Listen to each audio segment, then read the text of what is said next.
안녕하세요 여러분, 이신동입니다. 우수한 아이들 정말 잘 키워야 되겠죠. 저도 늘 관심 가지고 있고요, 여러분들을 지원하려고 합니다.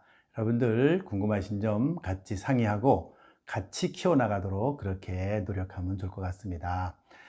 지난번에 한번 소개해 드렸지만 우리 연구소 카페, 네이버 카페가 만들어졌어요. 거기에 제가 칼럼도 이렇게 많이 쓰고 있고요, 많은 분들이 관심을 가져주고 있습니다. 거기 들어오셔도 좋은 그런 칼럼을 읽을 수가 있습니다. 또 좋은 만남의 장이 되면 좋을 거라고 생각합니다.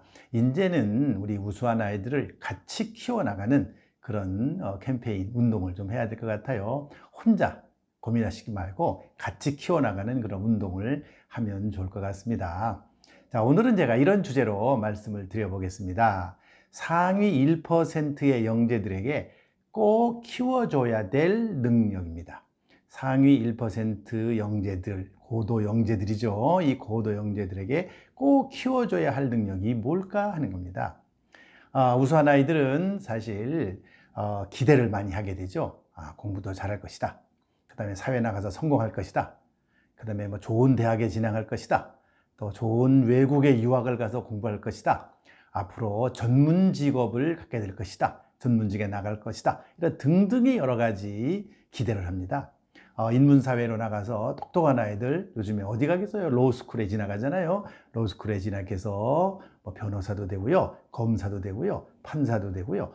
정말 공부를 잘하는 사람 법조계로 많이 나가게 되죠. 또 이공계로 가면요, 여러 가지 자연과학 쪽도 있지만 요즘에 뭐 공학 계통으로 나가서요, 여러 가지 실제적인 그런 공학 관련 활동들을 많이 하고, 또 그와 관련되어서 여러 가지 아주 국가에 필요한 그런 인재로 쓰이게 되는 일이 굉장히 많죠. 우리 아이들 지금 그런 아이들이 크면 그렇게 되는 겁니다. 그렇게 되는 거예요. 그렇게 큰 인물, 우뚝 선 인물로 우리가 만들어 주려면 우리가 어릴 때부터 부모님들이 이 아이들이 꼭 갖추어야 될 그런 능력 여러 가지가 있습니다. 그러나 제가 오늘은 세 가지로 압축해서 말씀을 들어보려고 합니다. 세 가지로 압축해서 이 세 가지 반드시 잘 기억했다가 아이들한테 하나하나 이렇게 좀 당장 뭐 급하게 뭐 몇 달 만에 되는 건 아닐 거예요. 꾸준히 이런 거를 길러줘야 됩니다. 그래야만 이 아이들이 자기가 가지고 있는 그 능력, 정말 상위 1%의 그 아주 높은 능력을 실제로 발휘할 수가 있게 되는 거예요.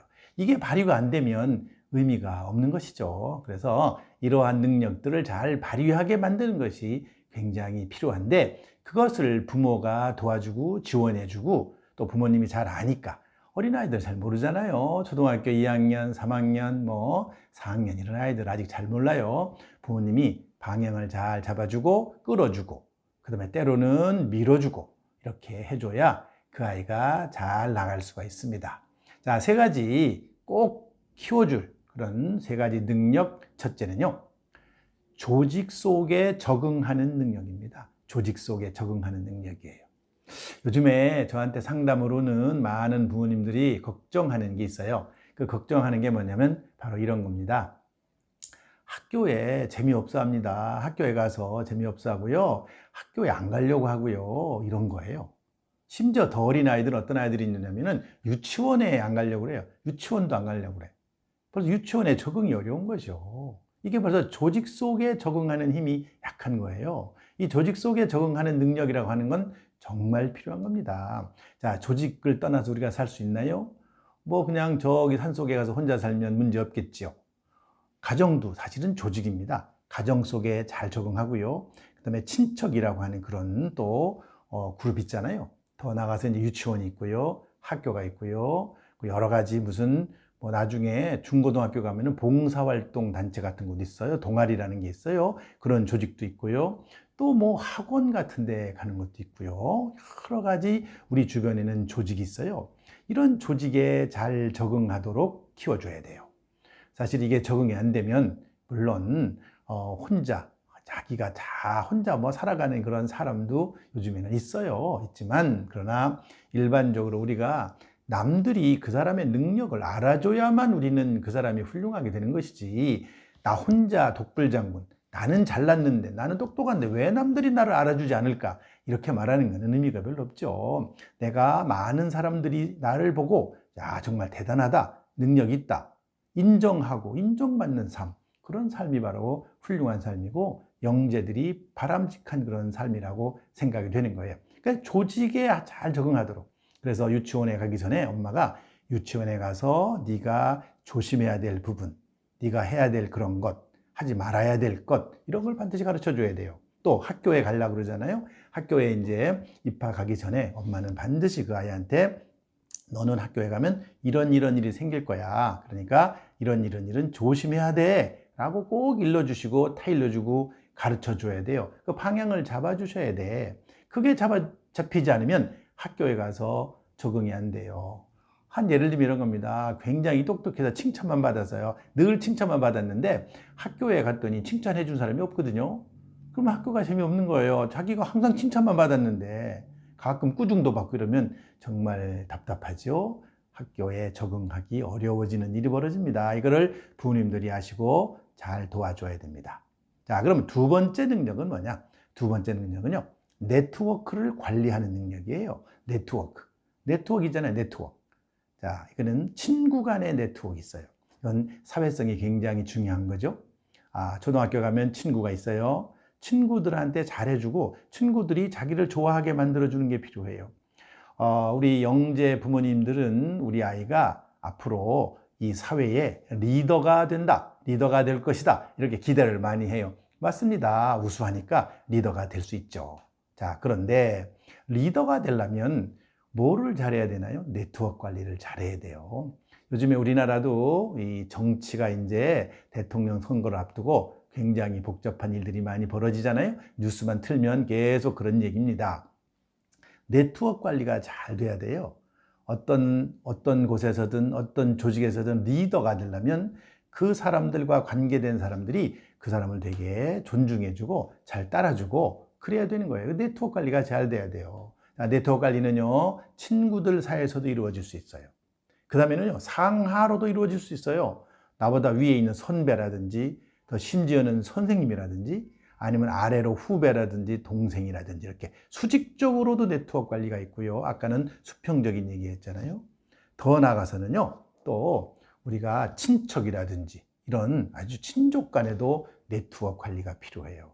네트워크 관리를 잘하는 능력 여러 가지가 있죠. 일단은 상대방에 대한 배려를 하는 능력이 있어야 돼요. 배려할 줄 알아야 돼요. 무조건 나만 잘났다 이러면 안 됩니다. 영재 아이들이 똑똑하기 때문에 흔히 그런 애들이 있어요. 자기가 1등 하지 않으면 못 견디는 거예요. 자기가 1등 하지 않으면 못 견뎌. 그럼요, 그 사람 누가 좋아하나요? 어떤 데 가면 이런 사람 있잖아요. 잘난 척만 하는 거야. 계속 잘난 척. 아이가 계속 잘난 척 하면요, 그 주변에 있는 사람들이 다 걔를 싫어해요. 별로 좋아하질 않아요. 물론 잘났는데 그걸 알아요. 다 똑똑하다는 거 다 알아요. 그렇지만은 그거를 잘난 척하는 거를 막 내보이면 사실은 아이들이 좋아하지 않거든요. 네트워크 형성이 안 돼요. 네트워크가 다 깨져버려요. 그게 사회적인 기초 사회성을 길러주는 가장 기본이 돼야 돼요. 자, 남들을 배려해주고 남들을 도와주고 거꾸로 칭찬을 받으려고 하지 말고 칭찬을 해줄 줄 아는 아이로 키워주셔야 돼요. 남을 칭찬을 해줘야 돼요.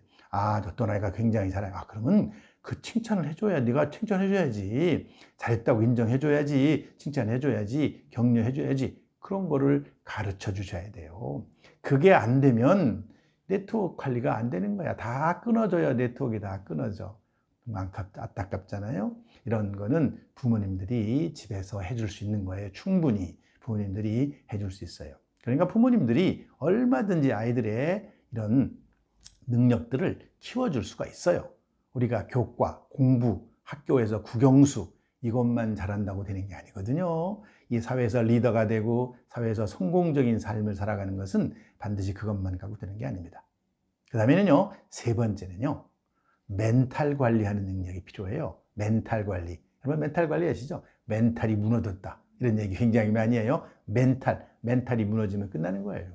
여러분들 살다가 보면은 아이도 막 그 갈등할 때가 있어요. 학교 갔다 와서 고민에 빠질 수도 있어요. 초등학교 3학년, 4학년 되면 고민해요. 친구들 관계에서도 고민이 있어요. 그렇지만 그 멘탈이 잘 자기가 스스로 컨트롤할 수 있는 능력이 있어야 돼요. 이 멘탈이라는 건 쉽게 말하면 자기의 정서 상태를 관리하는 능력을 말하는 거예요. 정서 상태. 나의 그 정서 상태가 사실은 건전하고 안정적이고 이렇게 나가야죠. 그래야 되는데 나의 그 멘탈이 흔들려, 정서 상태가 흔들려, 그러면 무너지는 거예요.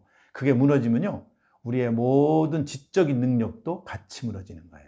여러분들, 이 정서가 안정돼야 그 다음에 거기에서 지적인 것이 발휘할 수 있어요. 내가 가지고 있는 지적 능력이 대단히 높아도 이 정서가 흔들려 버리면 지적인 능력이라고 하는 것은 그냥 물거품처럼 사라져요.